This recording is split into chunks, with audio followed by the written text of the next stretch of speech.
For 12 years, I lived in social isolation, so absolute that I would go entire weeks without speaking a single word aloud. My voice became a stranger to me, rough, unfamiliar, like a musical instrument left too long without use. I had convinced myself that this was wisdom, that I had discovered the secret to avoiding pain. Simply stop connecting with anything or anyone capable of leaving.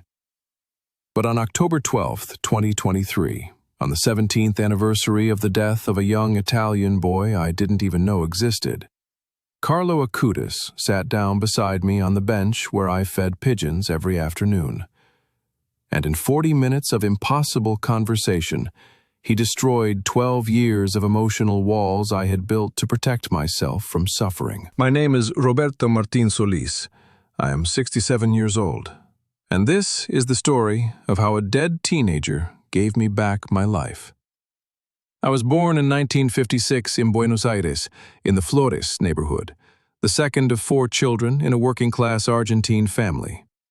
My father was a bus driver, my mother a seamstress, who took in work from neighbors to supplement the family income.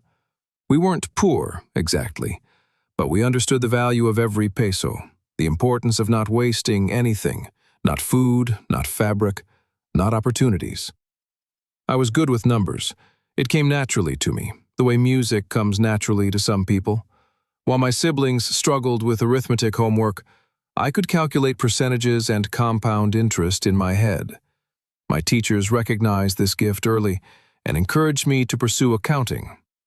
In 1974, at age 18, I started working as a junior accountant at Ferrero and Asociados, a mid-sized firm in downtown Buenos Aires that handled accounts for manufacturing companies throughout the province.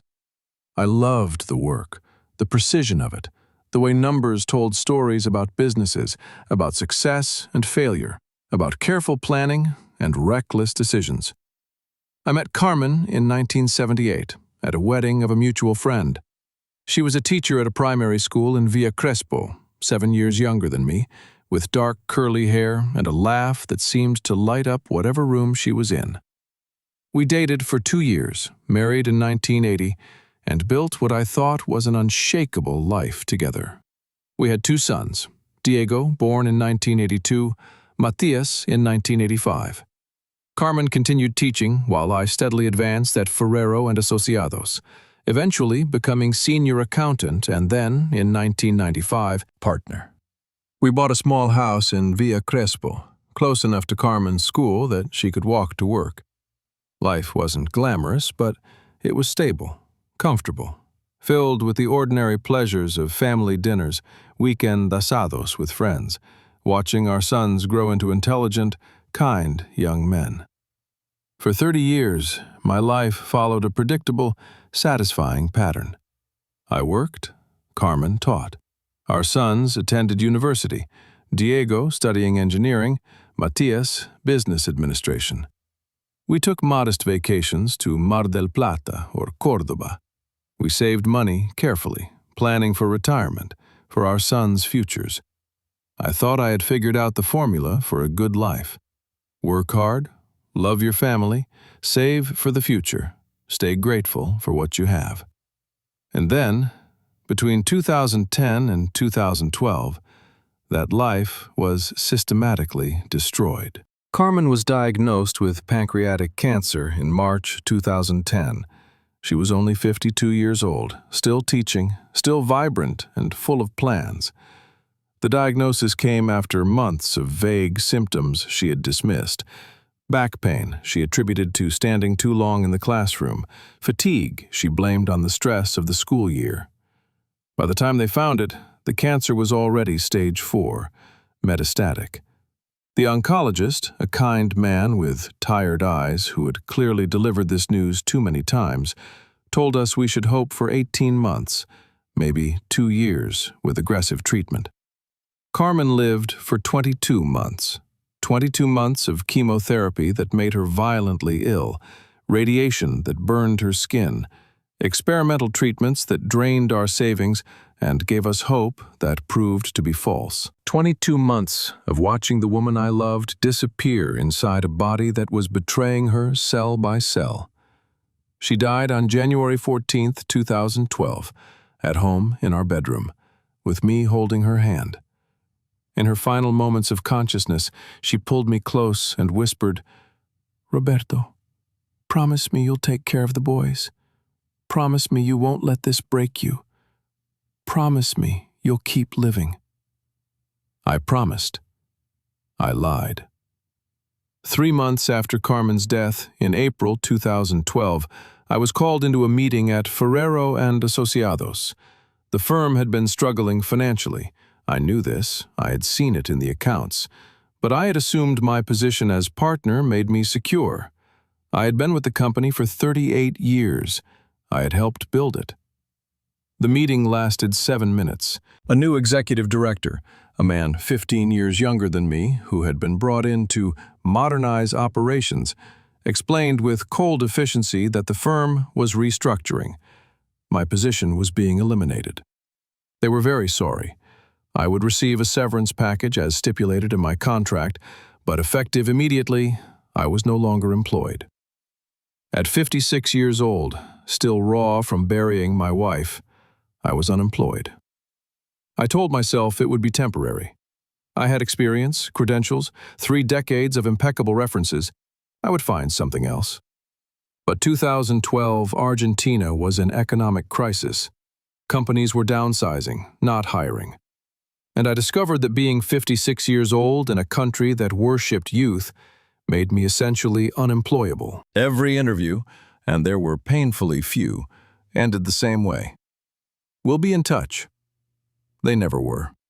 Then came the final blow. Diego called in September 2012 to tell me he had accepted a job offer in Madrid. Good salary, career opportunities that didn't exist in Argentina, a chance to build a future. He was leaving in 6 weeks. Matias followed 2 months later, accepting a position in Santiago, Chile. Both my sons, carefully, compassionately, explained that they weren't abandoning me. They would visit, we would talk regularly, they would send money if I needed it. But Argentina's economy was collapsing, and they had to think about their own futures, possibly families they might want to start someday. I understood. Of course, I understood. I even encouraged them, told them I was proud of their courage. But inside, I was drowning. By the end of 2012, I was 56 years old, widowed, unemployed, and effectively childless. The life I had built so carefully over 3 decades had been completely dismantled in less than 3 years. And that's when I made my decision. I decided that connecting with people, loving people, building a life around relationships was a catastrophic mistake. Love had given me Carmen, and then taken her away in the most brutal way possible. Dedication had given me 38 years at Ferrero and Asociados, and then discarded me like outdated equipment. Fatherhood had given me 2 sons, who had now left for other countries, for better opportunities, for lives that no longer included daily presence with me. The pattern was obvious. Attachment leads to loss. Investment leads to abandonment. The more you love, the more you suffer when that love inevitably ends. So I stopped. I stopped trying to find work. I lived on my modest severance and pension. I stopped accepting invitations from concerned friends who wanted to help me process my grief. I stopped answering most phone calls. I stopped attending the asados and family gatherings that had once filled my weekends. Systematically, deliberately, I disconnected from humanity. The house in Villa Crespo became my fortress. I closed the curtains in every room, blocking out the world. I covered furniture with white sheets to protect it from dust, creating a ghost landscape of shrouded shapes. I packed away all photographs of Carmen and the boys. Seeing their faces hurt too much, reminded me too viscerally of what I had lost. Room by room, I stopped using entire sections of the house. First, the boys' bedrooms, too painful to even open those doors. Then, Carmen's sewing room, where her machines and fabrics still waited as if she might return. Eventually, even the living room, the dining room. I lived only in the kitchen and my bedroom, like an urban hermit who had given up on participating in life. My routine became robotically identical every single day. Wake at 6 a.m., drink mate alone while reading old newspapers I bought for a few pesos at the newsstand. Never new newspapers, because I didn't care about current events. Leave the house only to buy essentials at the corner market. Always the same cashier, always exact change to avoid conversations. At 5 p.m. every afternoon, I would walk to Plaza Cortázar, 2 blocks from my house. I would sit on the same bench. I would feed pigeons with breadcrumbs I had saved from breakfast. Then I would return home before dark. Weekends, holidays, Christmas, New Year's Eve, all identical. No visitors, no phone calls, no contact with neighbors. I had transformed grief into a lifestyle. What surprised me most was how easy it was to disappear in a city of 3 million people. Buenos Aires, with all its noise and crowds and famous Argentine warmth, allowed me to live in total isolation without anyone noticing or caring. The boy at the corner market greeted me out of habit, but never asked how I was. Neighbors had stopped attempting conversations after years of monosyllabic responses. Even my sons, they called maybe twice a year, always awkward conversations where I pretended to be fine and they pretended to believe me. I had become socially invisible. The bitterness became my most faithful companion. I developed a personal philosophy based on the conviction that forming emotional bonds was an evolutionary mistake. I had loved my wife, she died. I had loved my work, it was eliminated. I had loved my sons, they left for better lives elsewhere. The logical conclusion was simple. To love is to sign a contract for future suffering. Better not to sign any contracts at all. But there was one thing I couldn't completely abandon: the routine of feeding pigeons at Plaza Cortázar. Initially, I justified this activity as purely utilitarian. It was the only way to leave the house without needing to interact with humans. Pigeons don't ask questions, don't judge, don't leave, don't die of cancer. They're predictable and safe. Gradually, I realized this half hour each day had become the only moment when I felt anything resembling purpose.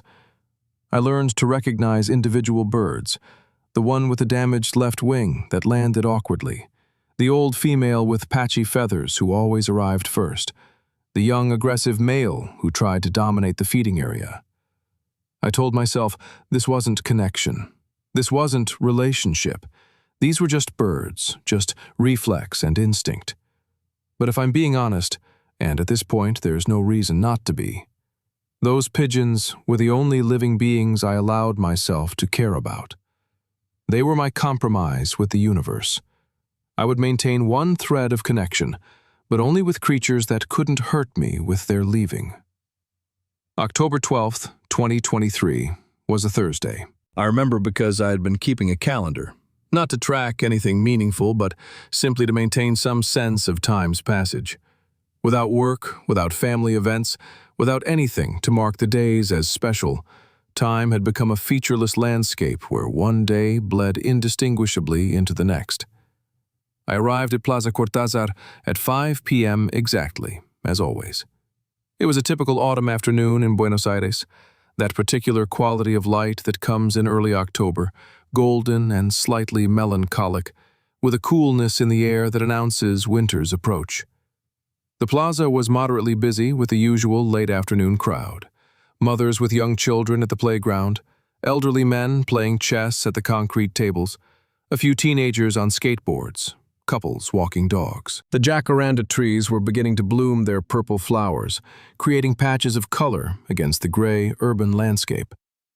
I sat on my usual bench, third one on the left side of the main path, slightly isolated from the heavier foot traffic. I pulled the plastic bag of breadcrumbs from my jacket pocket and began my routine, scattering crumbs in the familiar pattern that I had perfected over 12 years. The pigeons appeared immediately, descending from the surrounding trees and buildings like they had been waiting for me. In a way, they had been. After 12 years, these birds knew my schedule better than most humans know their own. I had been there about 10 minutes, watching the familiar choreography of feeding, the aggressive ones pushing forward, the timid ones waiting at the edges, the old damaged female who I always made sure got some crumbs away from the others, when I became aware of someone sitting down on the bench beside me. This never happened. In 12 years of this routine, no one had ever sat on this bench while I was occupying it. My body language, hunched, closed off, radiating a clear desire not to be disturbed, discouraged approach. And in Buenos Aires, people generally respect such signals. I didn't look up immediately. I focused intently on the pigeons, hoping whoever had sat down would realize their mistake and move to another bench. But they didn't move. After a minute of tense silence, curiosity overcame my desire to be left alone. I glanced sideways. The person sitting beside me was a teenage boy, maybe 15 or 16 years old. He wore jeans, a simple t-shirt, and well-worn sneakers. His hair was dark brown, his expression serene, and there was something about his presence, a quality I couldn't quite name, that seemed out of place in the urban noise of the plaza. The strangest thing was the temperature. It was early October, spring in the southern hemisphere, with days that could reach 20 degrees Celsius. But sitting beside this boy, I felt a cool breeze, almost European in its crispness, as if the seasons themselves had shifted around his presence. "Buenas tardes, Señor Roberto," the boy said. "Good afternoon, Mr. Roberto." My blood ran cold. No one in this plaza knew my name. For 12 years I had been completely anonymous here, just another lonely old man feeding pigeons. I had never introduced myself to anyone, never engaged in conversation long enough for names to be exchanged. I turned to look at him directly, my heart beginning to race. "¿Cómo sabe mi nombre? How do you know my name?" The boy smiled, a smile of such genuine warmth and tenderness that it disarmed me completely. "Me llamo Carlo Acutis," he said.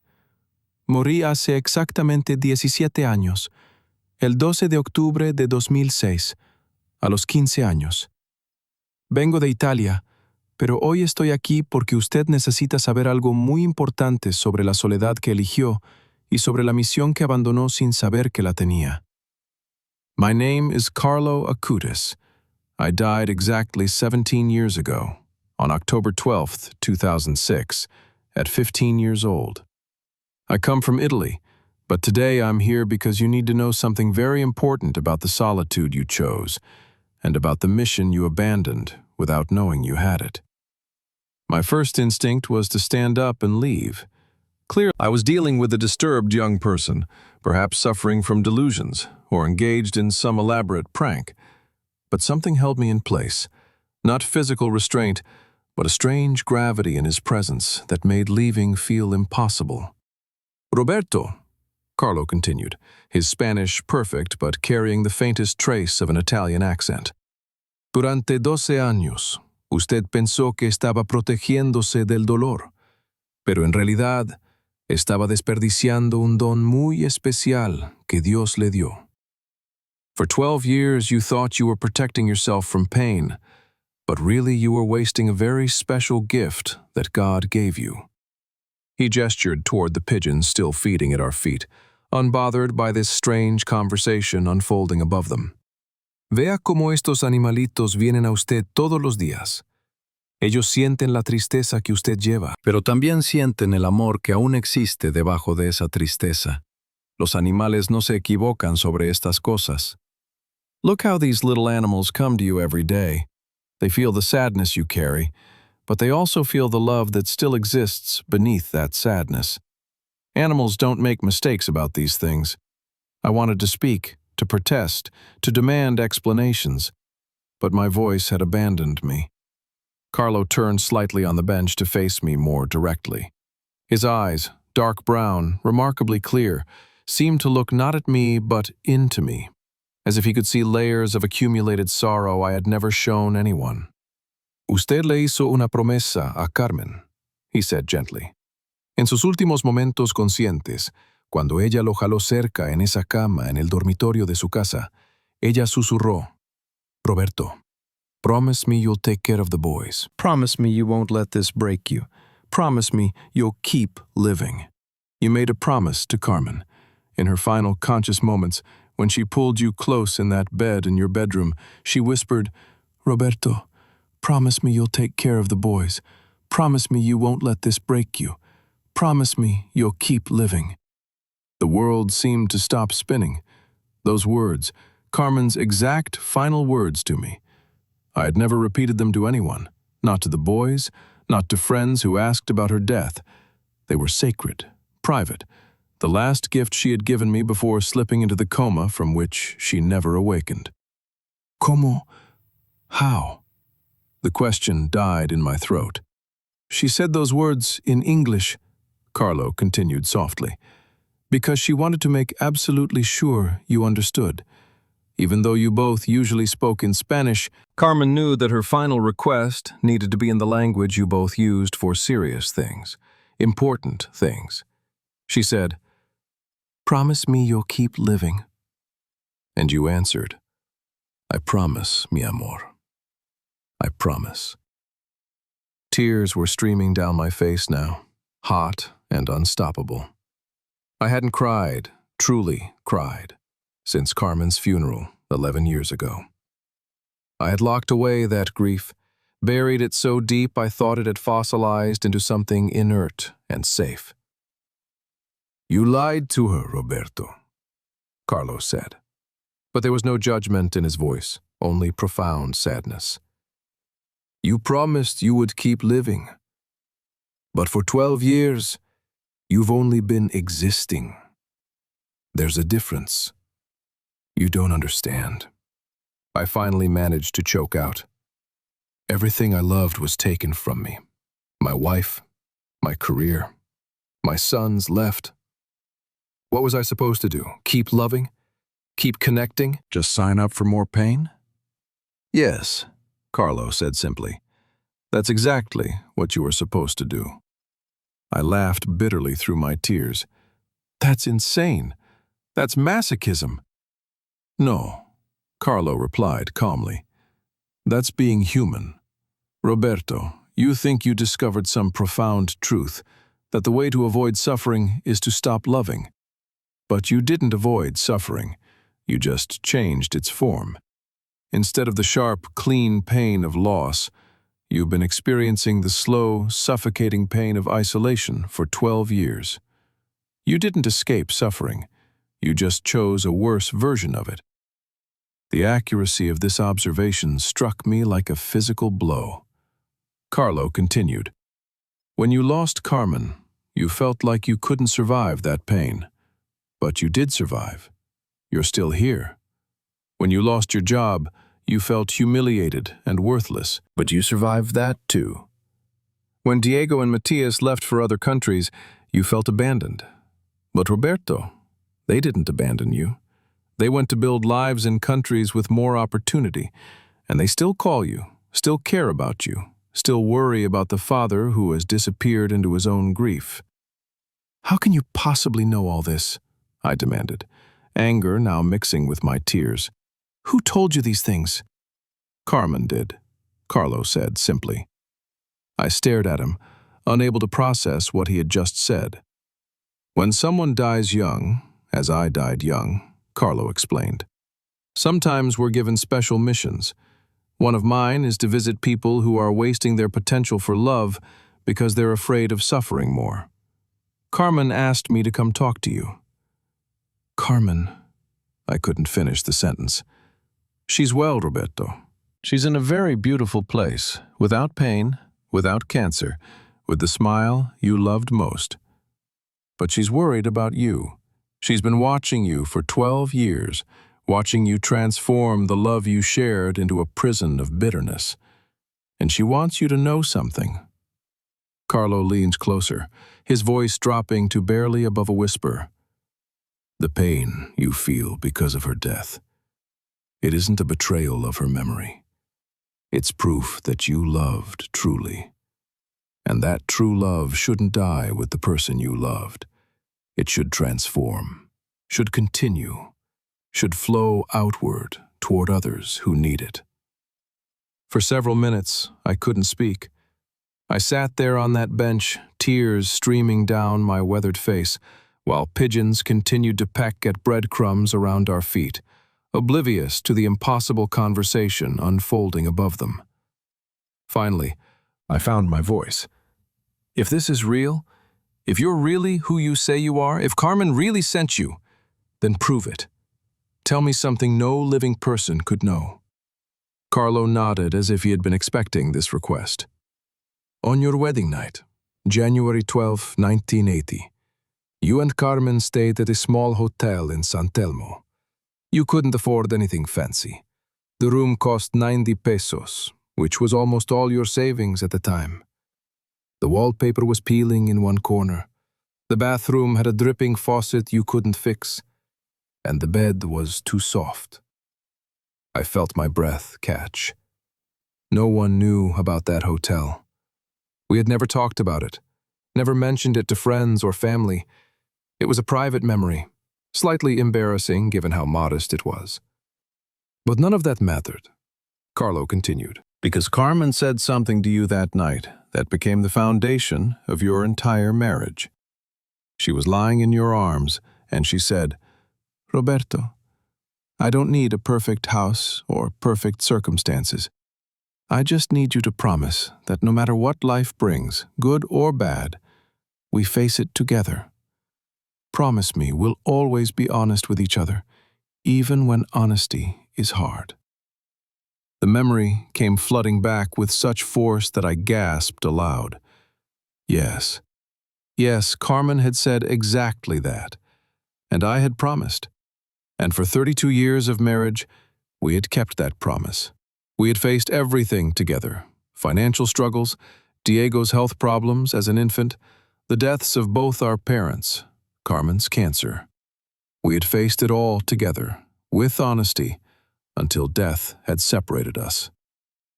The wedding ring Carmen wore, Carlo said, had an inscription inside that only the two of you knew about. It said, "Juntos siempre." Together, always. You had it engraved the day before the wedding. Together, always. I was openly sobbing now, my body shaking with the force of grief I had suppressed for more than a decade. "Roberto," Carlo said gently, placing his hand on my shoulder, and I swear I could feel warmth radiating from his palm, spreading through my body like sunlight breaking through clouds. "Carmen didn't break her promise. You're not alone.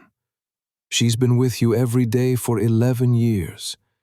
She was there every time you fed these pigeons. She was there every time you looked at the closed doors of your sons' bedrooms. She was there every time you drank mate alone in the morning, reading old newspapers to avoid thinking about your life." "Then why does it feel like I'm completely alone?" I choked out. "Because you chose to interpret her death as abandonment rather than as transformation," Carlo replied. "She didn't leave you, Roberto. She transitioned to a different form of presence. And now she's asking you, through me, to honor the love you shared by returning to life, by opening yourself to connection again, by using your gift for understanding suffering to help others who are suffering in the same way." "What gift?" I asked bitterly. "I don't have any gifts. I'm a 67-year-old widower who feeds pigeons and has no purpose." Carlo smiled. "You have exactly 73 pigeons that come to this plaza every day. Some are injured, others are old, many are alone like you. They wait for you not just for food, but because they sense that you understand them. That connection you maintain with them is the last thread connecting you to love. Carmen wants you to transform that thread into a rope, that rope into a bridge." He paused, his expression becoming more serious. "Tomorrow, October 13th, at 5:15 p.m., a woman will arrive at this plaza. She'll be approximately 70 years old, with gray hair and a wooden cane. She also comes every day to feed pigeons, but she always sits on the bench on the other side of the plaza because she's very shy. Her name is Esperanza. Hope. Her name meant hope. Esperanza lost your husband 8 years ago, Carlo continued. She lives exactly the same solitude that you live. Her children also live abroad. One son in Spain, one daughter in Mexico. She feeds the same pigeons you feed, sits alone in the same plaza, goes home to an empty house every evening. She is your mirror, Roberto. The same wound, the same gift for healing others' wounds through shared understanding. Why are you telling me this? I asked. Because tomorrow, when you see her arrive, you're going to feel a courage you haven't felt in more than a decade. You're going to walk toward her. You're going to offer her breadcrumbs. And you're going to begin a friendship that will transform the years you have remaining into the most beautiful years of your lives. I wanted to protest, to say that was impossible, that I had forgotten how to connect with people. But something in Carlo's absolute certainty made argument feel pointless. How will I know this isn't just my imagination? I asked. How will I know that this conversation actually happened and that I'm not just losing my mind? Carlo stood up from the bench. Because when I leave here in exactly 2 minutes, you're going to find something under the bench, beneath where I'm sitting. A medal of San Antonio de Padua, the saint Carmen prayed to when she was sick. A medal you lost 11 years ago and never found. My heart stopped. That medal. Carmen had given it to me during her illness, had pressed it into my palm one night when the pain was particularly bad, and she needed something to hold on to beyond morphine and medical intervention. I had kept it in my pocket for months after her death, a tangible connection to her faith, to her hope. And then one day, I had realized it was gone, lost somewhere. I had never been able to find it, had searched the house dozens of times, had finally concluded it must have fallen out of my pocket somewhere in the city, gone forever. Roberto, Carlo said, his voice filled with compassion. The solitude you chose didn't protect you from pain. It only deprived you of the love that could have healed that pain. Esperanza has exactly the same wound you have, and the same gift for healing wounds in others. Tomorrow, when you see her arrive, you'll feel a new courage. You'll walk toward her, you'll offer her breadcrumbs, and you'll begin a friendship that transforms the remaining years of your lives into the most beautiful ones you've ever had. He took a step away from the bench, then turned back one final time. And Roberto, Carmen wants you to know one more thing. She didn't leave because she didn't love you enough, or because you didn't take good enough care of her. She left because her mission on earth was completed, and her new mission is to take care of you from heaven. When you emerge from solitude and return to love, she'll be able to rest in peace, knowing that your love continues alive, transforming the world through you. Carlo walked toward the plaza exit. I watched him move through the afternoon crowds, a teenage boy in jeans and sneakers, completely ordinary to anyone else, invisible in the way teenagers are invisible in cities. And then, between one blink and the next, he was simply gone. Not hidden behind a tree or absorbed into the crowd, just gone, as if he had never been there at all. I sat frozen on the bench for several long moments, my mind unable to process what had just happened. Had I imagined the entire conversation? Was I having some kind of psychological break after 12 years of isolation? But the feeling of his hand on my shoulder still lingered, that warmth that had seemed to spread through my entire body.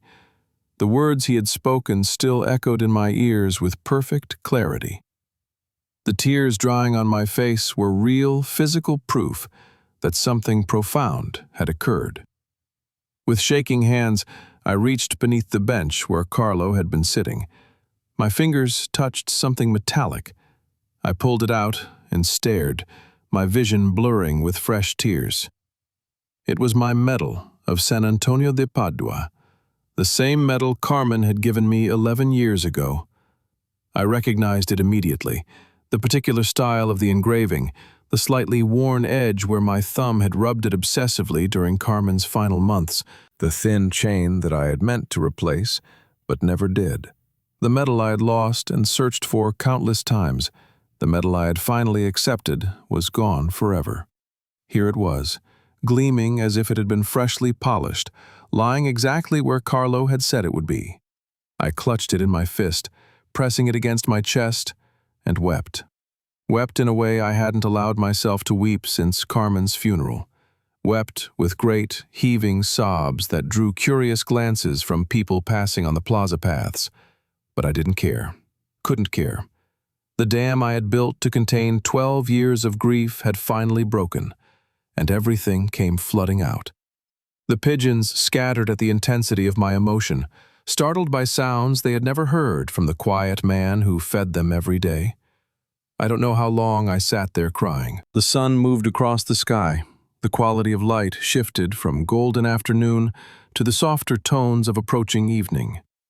Eventually the tears subsided, leaving me exhausted but strangely lighter, as if I had been carrying a physical weight and had finally set it down.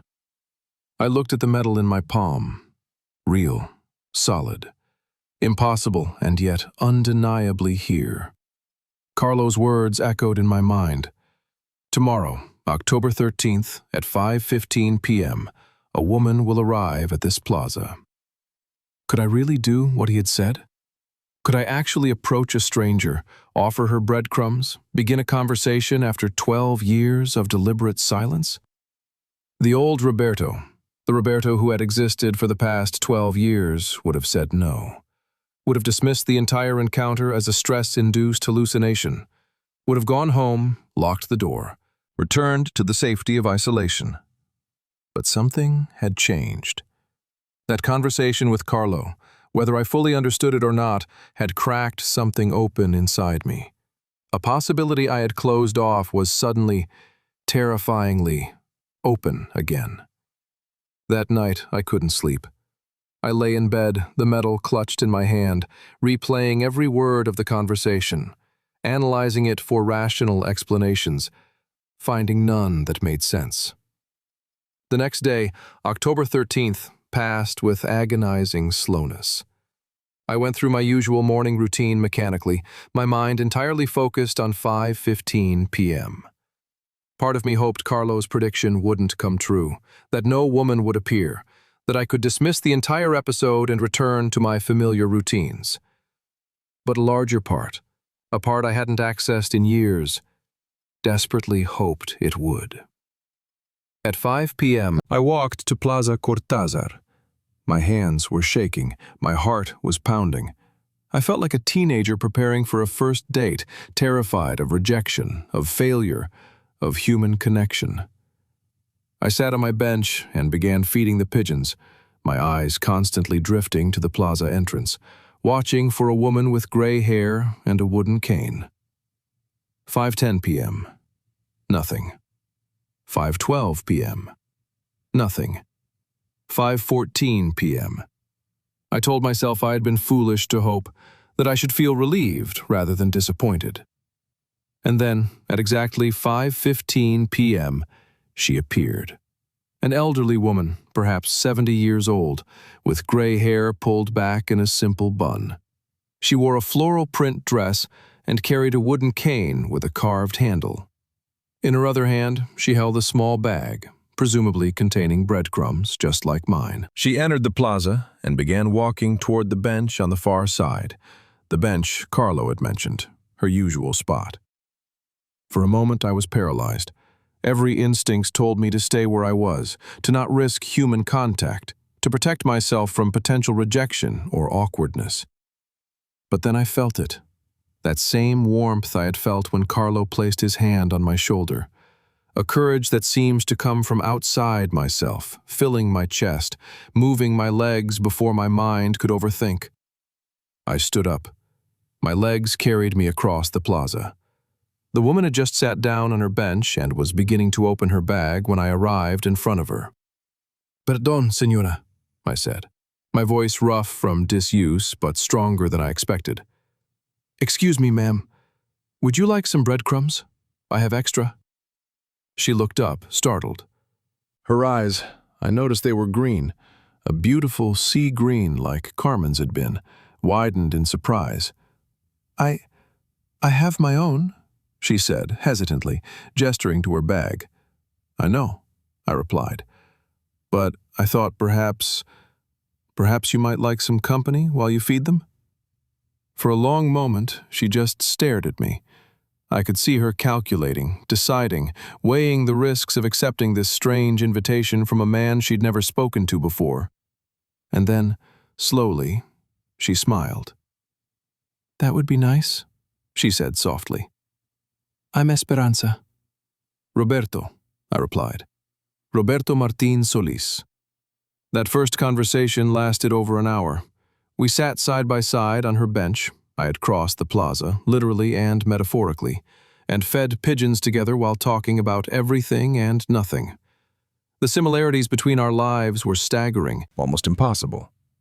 Both widowed in 2012, her husband, Javier, had died of a heart attack in March, just 2 months after Carmen's death. Both of us had children living abroad. Both of us had been coming to this plaza every day for years without ever speaking to each other. Two isolated souls orbiting the same space without connecting. "I've seen you here before," Esperanza admitted. "Many times. You always sat on that bench over there, always fed the pigeons at exactly 5 o'clock, always left before dark.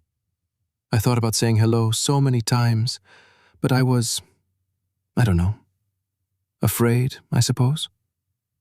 "Afraid of what?" I asked. "Of bothering you, of rejection, of remembering what it felt like to have a conversation." She laughed sadly. "After Javier died, I forgot how to talk to people. It's strange, isn't it? How grief can make you forget the most basic human skills." "It's not strange at all," I said. "I understand exactly what you mean." And I did. For the first time in 12 years, I was talking to someone who truly understood, not from sympathy or imagination, but from lived experience. We exchanged phone numbers that day, made plans to meet again the next afternoon, and the day after that. Within a week, we had established a new routine, meeting daily at the plaza at 5 p.m., feeding the pigeons together, then walking to a nearby cafe for tea before returning to our respective homes. Within a month, we had shared our complete stories, not just the facts of our losses, but the texture of them, the particular ways grief had reshaped us, the strategies we had developed for surviving in a world that suddenly made no sense. Esperanza told me about the guilt she carried, how she'd been arguing with Javier about something trivial the morning he had his heart attack, how her last words to him before he left for work had been said in anger, how she would give anything to take them back. I told her about my cowardice, about choosing isolation over vulnerability, about breaking the promise I had made to Carmen to keep living. And in the telling, in the being heard without judgment, something miraculous happened. The weight of these secrets diminished, not disappeared. I don't think such wounds ever completely heal, but became bearable through being shared. 6 months after our first conversation, Esperanza mentioned that she was struggling with her apartment lease. The building was being sold and she needed to find a new place to live. Almost without thinking, I heard myself say, "I have extra bedrooms. The house is too big for just me. If you wanted to, just as a temporary solution until you find something permanent." She moved into the guest room, Diego's old room, 2 weeks later. It wasn't romantic. Neither of us was looking for that. We were two deeply wounded people who had found in each other something perhaps more valuable than romance. True companionship, understanding without pretense, shared purpose. The house transformed. Curtains were opened for the first time in 12 years, letting in light that made me squint with its brightness. The white sheets covering furniture were removed, revealing the life that had been hidden beneath. Photographs of our respective spouses and children were brought out of storage and displayed, not as shrines to the past, but as honors to loves that continued even after death had changed their form. We began cooking meals together, having conversations over dinner, watching television in the evening. The simple, ordinary rhythms of domestic life that I had thought were gone forever. But the most surprising thing was what happened with other people. Esperanza and I, having found each other, began to notice other isolated souls in the neighborhood. The elderly man who lived alone 3 houses down and was clearly struggling with mobility issues. The widow who bought groceries alone and always looked like she was on the verge of tears. The young man who had recently moved to Buenos Aires and clearly knew no one. We began, tentatively at first, reaching out, inviting people for meals, organizing informal gatherings at the plaza, creating a small, organic network of people who had been living in their own versions of isolation. Our house, I started thinking of it as our house rather than my house, became a gathering place. On Sunday afternoons, anywhere from 5 to 10 people might drop by for mate and facturas, for conversation, for the simple comfort of not being alone. It's now November 2024, 14 months since Carlo Acutis sat beside me on that bench in Plaza Cortázar. I'm 67 years old. Esperanza is 70. We're not young anymore, not by any measure, but we're alive in ways we haven't been in years. My sons know about Esperanza now. They've visited together for the first time in years and met her. Diego pulled me aside during that visit and said, with tears in his eyes, "Papa, I have my father back." I didn't realize how much I had lost him until I saw him again. Esperanza's children have visited too. Her daughter, Maria, flew in from Mexico and stayed for a week, amazed at the transformation in her mother. We don't pretend we've found romantic love. We haven't. What we've found is perhaps more rare. A friendship so deep, understanding so complete, that it accomplishes everything love is supposed to accomplish. It makes us better, kinder, more fully ourselves. I still feed the pigeons every day at Plaza Cortázar, but now Esperanza is beside me, and often several other people from our informal network join us. What was once a solitary routine has become a community ritual. I think about Carlo often, about that impossible conversation that changed everything, about the medal that appeared exactly where he said it would be. I wear it now, every day, under my shirt, close to my heart. I don't know if Carlo was real in the way we usually understand that word. I don't know if he was a ghost, an angel, a hallucination, or something else entirely that we don't have language to describe. But I know that the effects of that conversation were real. The transformation was real. The courage to approach Esperanza was real. The life I'm living now, messy, vulnerable, shot through with connection and therefore with risk, is real. If you're listening to this testimony and you recognize yourself in my story, if you've been living in isolation, if you've convinced yourself that the way to avoid suffering is to stop loving, if you've transformed grief into a fortress, I want to tell you what I've learned. Isolation doesn't protect you from pain. It just transforms you into a living ghost, present in body, but absent in spirit. The people we've lost through death don't want us to stop living. They want us to honor their memory by continuing to love, to connect, to risk our hearts, even knowing that risk inevitably leads to loss. And sometimes, if we're very lucky, the universe sends us unexpected messengers, whether we call them saints or angels or miracles or coincidences, doesn't matter, to remind us that it's never too late to return to life. Carlo told me that Carmen had been with me every day for 11 years, watching me retreat into isolation, worried about the man she had loved. He told me she wanted me to know that love doesn't end with death. It transforms, continues, flows outward toward others who need it. I believe him. I have to believe him, because the alternative, that grief is a prison sentence with no possibility of parole, is unbearable. Blessed Carlo Acutis died at 15 years old on October 12, 2006, but he visited me, impossible as that sounds, on October 12, 2023.